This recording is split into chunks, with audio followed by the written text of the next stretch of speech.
ஏன் பசங்கள்லாம் டஃப்பாக இருக்கிற மாதிரி நடிக்கிறாங்கன்னு தெரியுமா? லாஸ்ட் வீக் ஒரு சீரீஸ் பார்த்தேன். அது என்னை ரொம்பவே பாதிச்சுது. ஒரு பையன் அழுதா அவனை பார்த்து சிரிக்கிறது, மற்றவங்க கிட்ட கைண்டாக இருந்தால் அவனை சாஃப்ட்னு சொல்லி கிண்டல் பண்ணுறது, சண்டை போடலன்னா பயந்தாமொழின்னு சொல்கிறது, உன் வீக்னஸை வெளியே காட்டாதன்னு சொல்கிறது. இந்த மாதிரி சொசைட்டியாக ஒரு பையனுக்கு சின்ன வயசுலேருந்தே அவ்வளோ ப்ரெஷர் போடப்படுது. இதுக்கு பேர் என்ன தெரியுமா? Toxic masculinity.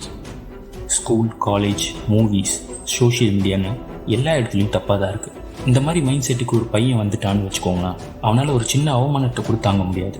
நான் யாருன்னு ப்ரூவ் பண்ணுறதுக்காக அவன் எந்த எக்ஸ்ட்ரீமுக்கு வேணால் போவான். இந்த ஒரு மைண்ட் செட்டு தான் இங்கே நடக்கிற நிறைய க்ரைம்ஸுக்கு லீடாக இருக்குது. ஒரு சொசைட்டியாக நம்மளோட கடமை என்னென்னா, அவனோட எமோஷன்ஸை காது கொடுத்து கேளுங்க.